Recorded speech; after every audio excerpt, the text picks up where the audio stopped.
그리고 우리가 흔히 아는 사거리 코너가 다 좋다고 얘기를 하잖아요. 그죠? 그렇죠. 예, 근데 대부분 비쌉니다. 그러면 어떤 토지가 좋냐?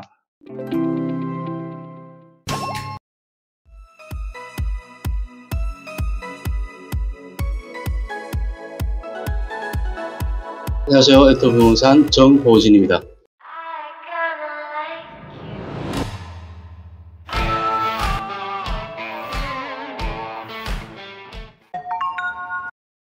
일단은 이름만 대면 다 아시는 배우 쪽에 오랫동안 활동하신 형님인데, 내가 이번에 인천 쪽에 땅을 하나 샀단 말이야. 내가 거기에 한 6층짜리 건물 짓고 임대료 따박따박 받으면서 살까 하는데 어떠냐? 대박이지. 대박이죠. 와 형님, 그걸 또 제가 중개하면 더 대박이고. 그러면 토지의 용도 지역이 뭐예요? 그게 뭐야? 그게 뭔데? 이런 분들이 좀 많이 계실 거라고 생각을 해요. 그래서 건물을 지을 때 가장 기본적으로 뭘 좀 주의를 해야 되는지 박사님께 여쭤보고자 이 사연을 가지고 왔습니다. 자, 일반적으로 이제 토지를 구매하는 게 지금 목적이 이제 건물을 짓는 거잖아요. 네. 예. 건물을 지으려면은 이 땅에 어떤 그 규모의 건물이 올라갈 것인가, 또 어떤 업종들이 들어갈 수 있는가, 이런 것들이 정해져 있어요. 땅마다. 그렇죠. 예. 예. 토지에 대한 규제가 그렇죠. 다 정해져 있을 텐데 그런 걸 보지 않고 그냥 땅만 덜렁 사서 짓겠다. 근데 6층은 왜 나왔는지 모르겠는데 자기 그냥 6층이 좋대요. 네. 지금 현재 공인중개사를 통해서 땅을 사실 거 아니에요, 그죠? 네. 그러면 기본적으로 공인중개사가 이 땅은 어떤 용도의 업종을 받을 수가 있고, 그 다음에 어떤 정도 규모로 지을 수 있을 것이다. 물론 건축사가 검토해야 될 내용이긴 하지만 그래도 기본적인 내용은 공인중개사가 알려줄 거란 얘기예요. 처음에 근데 구매할 때. 그것도 모르고 네. 못 듣고 계약을 했나 싶은데. 그러니까 그걸 물어봤어요. 공인중개사가 혹시 뭐 이런 거 알려준 거 없냐? 들었는데 기억이 안 난대요. 그만큼 중요시하지 않았다는 것 같아요. 그러니까 분명히 확인 설명할 때 네. 분명히 친절하게 해줬을 건데 자기는 머릿속에 나 이제 건물주야 이것만 머릿속에 있었나 봐. 그래가지고 분명히 설명은 들었는데 기억이 네. 하나도 안 난대요. 시기가 언제예요? 그 땅 산 시기가 언제쯤이래요? 몇 개월 전입니다. 몇 개월 전. 네.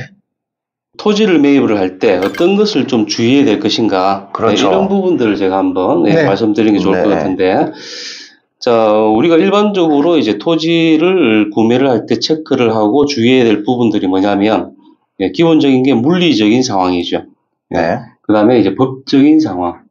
그러니까 조금 전에 우리 얘기했던 법적인 상황들이 이제 건축법에 해당되는 그런 상황들인데, 그 기본 설계를 받아보면 그 땅에 맞는 용도라든지 아니면 건축 규모가 나와요. 1조권 관련된 1조 사선 제한이라고 해서 토지의 북쪽에 연접한 필지가 있으면은 내 땅에 건물을 지어서 동쪽 남쪽에 있는 해가 북쪽에 있는 토지에 얼마큼 가리는가, 그늘이 지는가, 네. 그거를 일정 부분 띄우라고 해가지고 나온 게 1조 사선 제한이라고. 간격을 둬야 된다는 그렇죠. 거죠. 네.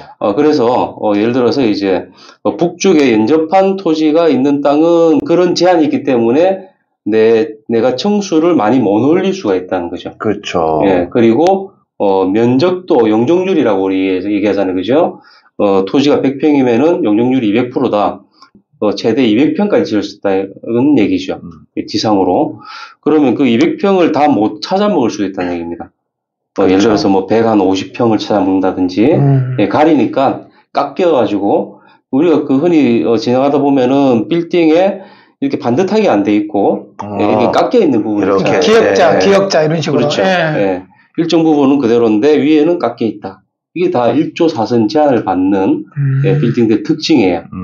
그런 부분들을 체크를 해야 되고, 그렇다고 하면 이제 어떤 토지가 좋으냐도 여기서 나오거든요. 그렇죠. 그다음에 업종이 어떤 것들이 들어갈 수 있느냐, 가능한지.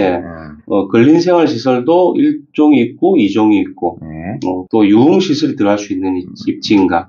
그러니까 이게 기본적으로 용도 지역이라는 것도 지금 모르고 계시는 것 같아요. 네. 땅을 사서 그냥 건물만 올리겠다. 일반적이죠, 이게. 일반적이고, 들어도 기억이 안 난다는 얘기는 기본적인 내용도 모르고 있다고 이제 간주가 될 수가 있겠죠. 네. 예, 여기서 한 발짝 더 나가면은 이 땅의 가격이 적정한지를 체크를 해야 되겠죠. 예. 그러면 당연히 주위에 있는 매매 사례라든가, 예. 그 다음에 내가 건물을 짓고 나면은 임대료를 받아야 되잖아요. 그럼 임대 사례도 필요하겠죠. 네. 얼만큼 임대료를 받을 수 있는지. 아파트는 실거래가를 이제 국토부에서 공개를 하는데 토지 같은 경우에는 공개를 하는 프로그램이 없죠. 근데 민간에서 하는 사이트들이 많이 나와 있어요. 네. 그런 사이트들을 참고를 해가지고 여기 실거래가가 몇 년도에 얼마에 팔렸다, 평당 얼마더라, 이런 것들이 정보가 많이 공개가 되어 있거든요. 그런 정도를 체크를 해서 내 땅은 여기보다 입지가 좋은데 싸구나 아니면 비싸구나, 이런 걸 체크해 볼 수가 있겠죠, 기본적으로. 네. 네.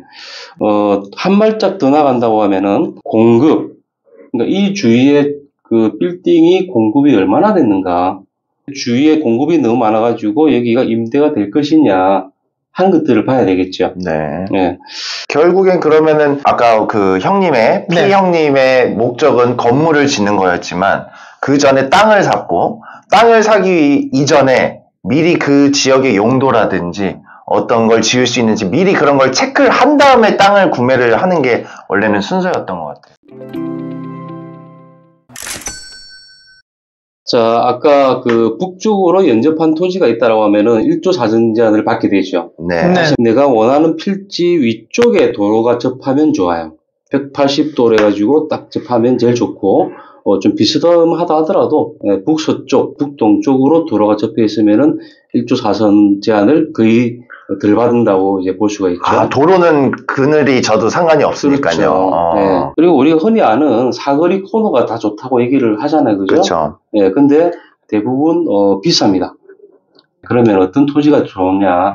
그 임차인이 SNS를 홍보를 많이 해서 그래서 입소문이 많이 나가지고 그 가게 앞에 줄을 서게 된다면, 네. 그렇죠. 여기는 임대료를 더 받을 수 있잖아요. 그럼 다른 부동산보다 또 가격이 높아질 수가 있다는 거죠. 다시 말해서 컨텐츠가 중요하다. 첫째도 입지, 둘째도 입지, 셋째도 입지, 이렇게 이제 얘기를 했거든요. 네. 자, 그 공식이 조금씩 깨지고 있어요. 네, 이면도로에 어떠한 컨텐츠를 넣는가에 따라서. 네. 아주 구석에 있다 하더라도 사람들은 맛있거나 특이한 게 있으면 찾아가죠. 그게 물론 임차인들의 영역이긴 하지만 임대인, 건물주가 또는 토지주가 기획을 잘해가지고 그런 임차인들을 받든지 아니면은 자기가 직영을 해서 그렇게 만들든지. 저는 추천하는 부동산은 뭐냐면은 여러 가지 분석을 통해서 저평가된 부동산을 매입하는 게 맞다. 네.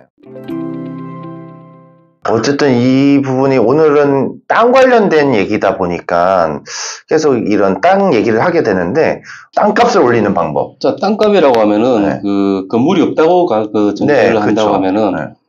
그 땅에 아무것도 안 해놓으면 네. 수익이 창출이 안 되겠죠. 그렇죠. 그러면 그 땅에 대한 가치는 뭐가 되겠습니까? 그럼 가치가 없다고 봐야 되나요? 우리나라는 원가법하고 이제 사례법 이런 것들이 있어서 주의 땅값이 얼마, 여기는 얼마 이렇게 할 수 있는데 네. 미국이라든지 이런 데는 수익 환원법이라고 해서 수익이 안 나는 땅은 가치를 안 매겨요. 네. 자, 그렇게 보면 이 땅의 가치는 얼마입니까? 없는 거죠. 숫자로? 빵? 0? 네. 제로라고 볼 수 제로, 있겠죠. 네. 근데 실제로는 제로 이하예요. 마이너스예요. 세금이 나가니까. 그렇죠. 보유세가 있죠. 네.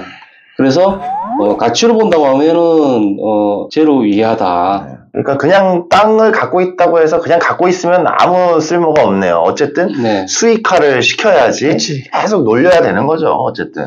또 필요하시면은 댓글 달아주시면 제가 네. 또 답변 드리도록 하겠습니다. 아유, 더 확실한 방법이 있잖아요. 뭐죠? 오시면 되잖아요. 오늘 또 우리 엔터 부동산에 정말 유익한 정보를 여러분들께 제공해드리고 더 플러스로 재미난 이슈거리도 함께 여러분들께 소개해드리도록 하겠습니다. 자, 감사합니다. 감사합니다.